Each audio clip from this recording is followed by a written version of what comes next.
प्रश्न नंबर 1। कवि के अनुसार कविता और चिड़िया की उड़ान में क्या भिन्नता है? कविता के बहाने कविता जो है उसके अंतर्गत कवि जो है कविता के विषय में समझाता है कि कविता जो है किस तरीके से रची जाती है, क्या उसकी भूमिका होती है, कविता जो है वो किस तरीके से अपने जीवन में एक भूमिका, अच्छी भूमिका निभाती है, और कविता को रचने के लिए किस तरीके से आज़ाद होना बहुत ज़रूरी है। कल्पनाएं कितनी बड़ी बड़ी उड़ानें भरती हैं जिसके आगे चिड़िया की उड़ान जो है कुछ भी नहीं होती है। और उस कविता के मर्म को समझाने के लिए अन्य और कई उदाहरण देते हैं कवि, जहाँ पर वो बच्चे का भी उदाहरण देते हैं कि बच्चे जिस तरीके से स्वतंत्र होते हैं और फूलों की सुगंध की तरह, चिड़िया की उड़ान की तरह, ऐसे कई उदाहरण देकर वो अपनी कविता के माध्यम से समझाना चाहते हैं कि कविता की भूमिका या कविता को रचने से लेकर या फिर उसके विषय में सोचने से लेकर और कविता रच जाने के बाद कविता जो है कैसे अपने अनंत काल के जीवन के साथ लोगों के जीवन में एक ऐसी भूमिका निभाता है जो फूल भी वैसे ही निभाता है, बच्चे की स्वतंत्रता भी वैसी निभाता है, लेकिन वो क्षणिक होता है।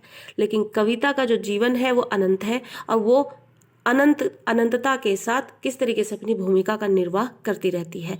उसी के साथ ये प्रश्न बनता है कि कवि के अनुसार कविता और चिड़िया की उड़ान में क्या भिन्नता है? कविता और चिड़िया जो है दोनों ही उड़ानें भरती हैं। चिड़िया की उड़ान दिखती है, कविता की उड़ान को महसूस किया जाता है। अब इन दोनों की उड़ान में जो है वो क्या भिन्नता है, हमें 4 ऑप्शन मिल रहे हैं, इसमें से हमें इसके उत्तर को देखना है। चिड़िया की उड़ान की सीमा निश्चित है जबकि कविता की कोई सीमा नहीं है। कविता की उड़ान की जो सीमा है वो निश्चित है जबकि चिड़िया की उड़ान की कोई सीमा नहीं है। कविता जो है वो मन के भावों में उड़ती है और चिड़िया आसमान में। उपरोक्त में से कोई भी नहीं। अब इसमें से जो बेस्ट इसका उत्तर होगा हमें वो देखना है। तो जो ऑप्शन नंबर का है जो बोलता है कि चिड़िया की जो उड़ान है उसकी जो सीमा है वो निश्चित है जबकि जो कविता की कोई सीमा ही नहीं है।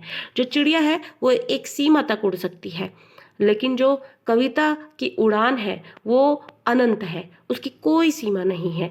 तो यही जो अंतर है वो इन दोनों को एक दूसरे से अलग करती है, जहाँ पर हमें ये भिन्नता मालूम होती है कि कविता और चिड़िया की उड़ान में क्या भिन्नता है, क्या थोड़ा डिफरेंस है। तो पहले प्रश्न का ऑप्शन नंबर का यहाँ पर इसका सही उत्तर हो जाएगा। आगे बढ़ते हैं। कविता की उड़ान कौन नहीं जान सकता? चिड़िया, स्वयं कविता, कवि या फिर पंख? तो प्रश्न नंबर 2 का जो सही उत्तर हो जाएगा वो हो जाएगा 1 यानी क, कि कविता की जो उड़ान है वो चिड़िया कभी नहीं समझ सकती है। तो यहाँ प्रश्न नंबर 2 का जो पहला उत्तर है वो हो जाएगा चिड़िया। आगे बढ़ते हैं। किसकी उड़ान सीमा या बंधनों से मुक्त है? चिड़िया की, कविता की, राही की या फिर पुष्प की? यानी जो उड़ान है वो किसकी सीमा रहित है या फिर बंधनों से मुक्त है, वो बंधन में बंध कर उड़ती नहीं है। तो कौन है वो? प्रश्न नंबर 3 का जो सही उत्तर हो जाएगा वो है कविता की। कविता की जो उड़ान है वो असीमित है, उसको आप बंधन में नहीं रख सकते हैं। अगर वो बंधन में रहेगी तो एक अच्छी कविता के रूप में हमारे सामने नहीं आ सकती। तो इसलिए कविता जो है वो सीमा रहित है, सीमा उसके किसी भी तरीके से आस पास भी नहीं हो सकती और ना ही वो किसी तरीके से बंधन से बंध सकती है। तो जो सीमा रहित है और बंधन से मुक्त है वो कौन है? उसकी उड़ान वो कविता की उड़ान है। तो प्रश्न नंबर 3 का जो उत्तर होगा वो ऑप्शन नंबर खा होगा। कविता की उड़ान जो है वो सीमा और बंधनों से मुक्त होती है। अगला प्रश्न।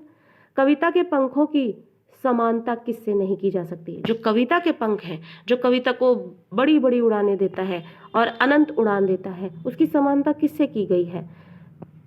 और समानता किससे समानता नहीं की जा सकती है? प्रश्न हमसे ये पूछ रहा है। यानी कि जो कविता है उसके पंखों की समानता किससे नहीं की जा सकती। अब यहाँ पे हमें यही प्रश्न में ध्यान देना है कि यहाँ पर नहीं शब्द का प्रयोग किया है, यानी समानता नहीं की जा सकती है। 4 ऑप्शन है हमारे पास। पुष्प की पंखुड़ियों से, चिड़िया के पंखों से या फिर का व खा दोनों या फिर फूलों से। जो चौथा प्रश्न है इसका जो सही उत्तर होगा वो ऑप्शन नंबर खा होगा, कि कविता की जो पंखों की समानता है उसको हम चिड़िया के पंखों से उसकी समानता नहीं कर सकते हैं। आगे बढ़ते हैं। कविता में किसके पंख लगे होते हैं? 4 ऑप्शन है। कवि की असीम कल्पना के, चिड़िया के, बाज के, उपरोक्त में से कोई भी नहीं। तो जो 5वां प्रश्न है आप देखेंगे ख, ग और घ इलॉजिकल से ऑप्शन है। कभी चिड़िया के पंख क्या काट के कविता में लगाए जा सकते हैं या बाज के लगाए जा सकते हैं? उपरोक्त में से कोई भी नहीं, ये ऑप्शन तो बिल्कुल नहीं होगा। तो जो का ऑप्शन है इसका सही उत्तर हो जाएगा कि कवि की जो असीम कल्पना है, असीम यानी जिसकी कोई सीमा ना हो, वो कल्पना जो बिना किसी सीमा के उड़ती चली जाए, वो पंख लगे होते हैं कविता में, तभी वो अच्छे विचारों के साथ एक कविता का के रूप में रची जाती है और वो कविता हमारे जीवन में प्रेरणा बनकर आती है। तो प्रश्न नंबर 5 का जो सही ऑप्शन हो जाएगा वो का हो जाएगा, कवि की असीम कल्पना के पंख लगे होते हैं कविता में। अगला प्रश्न देखते हैं, प्रश्न नंबर 6, कवि के अनुसार कविता का खिलना किसकी तरह है। जो कवि है उसके अनुसार कविता का जो खिलना है वो किसकी तरह होता है, चिड़िया के उड़ने की तरह, मुरझाए हुए फूलों की तरह, बच्चे की मुस्कान की तरह या फूलों के खिलने की तरह। तो प्रश्न नंबर 6 का जो सही उत्तर हो जाएगा ऑप्शन नंबर 4 हो जाएगा, फूलों के खिलने की तरह जो है कविता का खिलना माना जा रहा है। कवि जो है वो कविता का खिलना किसकी तरह मानता है, फूलों के खिलने की तरह मानता है। तो प्रश्न नंबर 6 जो है इसका सही उत्तर हो जाएगा ऑप्शन नंबर घ। प्रश्न नंबर 7, कविता एक बार विकसित होकर क्या हो जाती है। जब कविता लिख दी जाती है तो वो उसका विकास हो जाता है, और विकास होने के बाद उसके साथ क्या होता है, 4 ऑप्शन है हमारे पास, अमर हो जाती है और अमिट हो जाती है। अमर यानी जो मर नहीं सकता, अमिट यानी जिसे मिटाया नहीं जा सकता, दूसरा नष्ट हो जाती है, तीसरा संपूर्णता को प्राप्त कर लेती है, चौथा उपरोक्त में से कोई भी नहीं। तो जो प्रश्न नंबर 7 है इसका उत्तर ऑप्शन नंबर का हो जाएगा कि अमर व अमिट हो जाती है। एक बार अगर एक अच्छी कविता लिख दी जाती है और वो लोगों में बहुत प्रसिद्ध हो जाती है तो वो हमेशा के लिए अमर हो जाती है, पीढ़ियों तक लोग उस कविता को जानते हैं। और बहुत सी ऐसी हिंदी साहित्य में कविताएं हैं, रचनाएं हैं जिनको लोग जानते हैं आज भी, उनके लिखने के और उनकी जो कविताएं हैं, जो उनका एक अस्तित्व है उसकी वजह से लोग उसको जानते हैं। और इस तरीके से जो इसकी बातें पीढ़ी दर पीढ़ी चलती रहती हैं। क्या आपने एक अच्छी कविता लिख दी है तो क्या आप किताब को नष्ट कर सकते हैं लेकिन कविता को नष्ट नहीं कर सकते।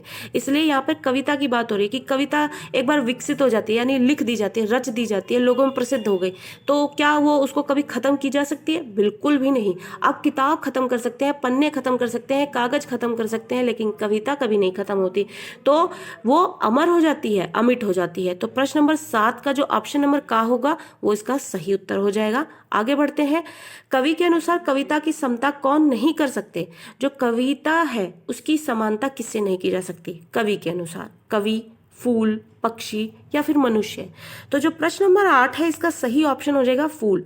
हम फूल से कविता की समानता नहीं कर सकते।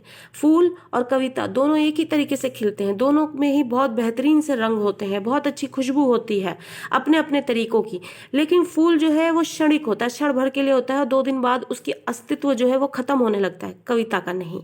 तो इसलिए इन दोनों में समानता नहीं की जा सकती। तो प्रश्न नंबर 8 का जो सही उत्तर होगा वो ऑप्शन नंबर खा हो जाएगा। आगे बढ़ते हैं, कविता की विशेषता है। कविता की क्या विशेषता है? तो 4 ऑप्शन है हमारे पास। वह अनंत जीवन व आनंद युक्त है, वह फूलों की भांति मुरझाती नहीं, वह नए अर्थ ग्रहण करके विकासशील व जीवित बनी रहती है, उपरोक्त सभी। अब इसके 4 ऑप्शन दिए हैं आपको, ये भी बहुत समझना जरूरी है। थोड़े से कठिन शब्द होते हैं, बच्चे घबरा जाते हैं, लेकिन हमें ऑप्शन देखना है। प्रश्न नंबर 9 जो है ये पूछ रहा है कविता की विशेषता क्या होती है, यानी अब आप इसे आम भाषा में बोले तो ये कह सकते हैं कविता की खूबियां क्या होती हैं। तो पहला ऑप्शन बोलता है कि वो अनंत होती है, उसका जीवन कभी खत्म नहीं होता और आनंद से भरी होती है। दूसरा, वह फूलों की भांति मुरझाती नहीं है। तीसरा, वह नए अर्थ ग्रहण करके, यानी कविता जो है उसमें नए नए अर्थ उससे जुड़ते जाते हैं, और विकासशील यानी उसका निरंतर विकास होता ही जाता है, लोग अलग अलग तरीके से उसका अर्थ लेते हैं, उसको प्रेरणा बनाते हैं अपनी, तो वो विकासशील हो जाती है और जीवित बनी रहती है इसी हिसाब से। और फिर चौथा ऑप्शन है उपरोक्त सभी। अब आप देखेंगे तीनों ही ऑप्शन बड़े पॉजिटिव ऑप्शन हैं जो कविता की विशेषता के लिए बता रहे हैं कि क्या इनमें से, इन तीनों में से कौन सा ऑप्शन हो जाएगा। तो हम देखेंगे तीनों ही ऑप्शन बड़े पॉजिटिव से ऑप्शन है। तो प्रश्न नंबर 9 का जो सही उत्तर हो जाएगा वो 4th ऑप्शन हो जाएगा, घ ऑप्शन, यानी उपरोक्त सभी। ये सारी ही खूबियां कविता में होती है, और जब तक ये खूबियां नहीं होंगी तब तक हम कविता को एक अच्छी कविता बना ही नहीं सकते, मान ही नहीं सकते। कविता की विशेषता वो बन ही नहीं पाएगी, कविता एक अच्छी कविता बन ही नहीं पाएगी। तो इस हिसाब से प्रश्न नंबर 9 का जो सही उत्तर होगा ऑप्शन नंबर घ हो जाएगा। आगे बढ़ते हैं, प्रश्न नंबर 10, बिना मुरझाए महकने के माने फूल क्या जाने। पंक्ति से क्या आशय है? जब कविता के अंतर्गत हमें ये पंक्ति मिलती है, और ये पंक्ति जो कि कहती है कि बिना मुरझाए यानी जो मुरझाए ना, महकने के माने फूल क्या जाने, यानी बिना मुरझाए महकते रहना जो है फूल क्या जाने। अब फूल क्या है, फूल जो कली से फूल जब बनता है, खिलता है, अपने रंग सुंदर से रंग को बिखेरता है, सुंदर सी खुशबू को, मनमोहने वाली खुशबू को बिखेरता है, लोग लोभित हो जाते हैं, लेकिन 2 दिन के बाद वो मुरझाने लग जाता है। लेकिन ऐसी कौन सी चीज है जो मुरझाती भी नहीं है, वो महकती रहती है। अब इसकी इम्पोर्टेंस को और इसके जो खुशी है, इसके भाव को फूल कैसे जान पाएगा, क्योंकि उसका जीवन तो खुद का दो क्षण का जीवन है। तो इस तरीके की जो भूमिका के साथ जीवन में अपनी मौजूदगी बनाए रहता है, उसकी महत्वता को फूल कैसे जान सकता है।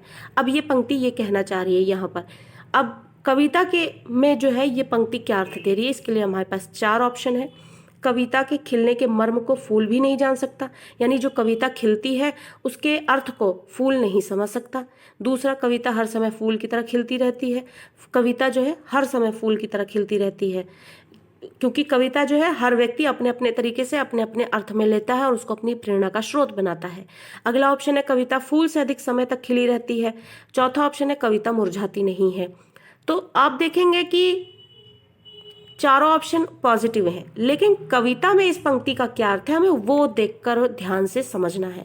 बिना मुरझाए महकने के माने फूल क्या जाने। तो प्रश्न नंबर 10 का जो सही उत्तर होगा ऑप्शन नंबर 1 होगा, कविता के खिलने के मर्म को फूल कभी नहीं जान सकता। पंक्ति जो है ये अर्थ लिए हुए है कविता के अंतर्गत। तो प्रश्न नंबर 10 का पहला ऑप्शन सही होगा। आगे बढ़ते हैं। प्रश्न नंबर 11, कविता किसके खेल की तरह होती है? फूलों के, बच्चों के, युवाओं के, इनमें से कोई भी नहीं। तो जो प्रश्न नंबर 11 है उसका जो सही उत्तर होगा वो होगा, प्रश्न नंबर 11 का सही उत्तर खा ऑप्शन होगा, बच्चों के। प्रश्न ही हमसे ये पूछा जा रहा है कविता किसके खेल की तरह होती है। फूल तो खेलते नहीं ना, युवा खेलेंगे, युवा खेलेंगे, लेकिन वो एक बड़े स्तर का खेल होता है, लेकिन यहाँ पे उस बड़े स्तर के खेल की बात नहीं हो रही है। घा ऑप्शन तो बिल्कुल नहीं होगा। और बच्चे ही खेलते हैं और बच्चों के खेल को ही जग जो है एक मासूमियत की नज़रिए से देखता है और उसको याद करता है अपनी सारी जिंदगी। तो वही खेल जो है आदमी याद करता है, तो वो एक जो है मर्मस्पर्शी चीज़ है, याद करने वाली चीज़ें हैं। तो कविता किसके खेल की तरह होती है? बच्चों के खेल की तरह। तो प्रश्न नंबर 11 का खा ऑप्शन सही हो जाएगा। आगे बढ़ते हैं। कविता में बच्चों के खेल की तरह होती है। कविता में जो कविता है वो उसमें अब उसको बच्चों के खेल की तरह कंपेयर किया जा रहा है, उसमें समानता देखी जा रही है, असमानताएं देखी जा रही हैं। और समानता बताने के लिए ही हालांकि बच्चों के खेल की बात की जा रही है यहाँ पर।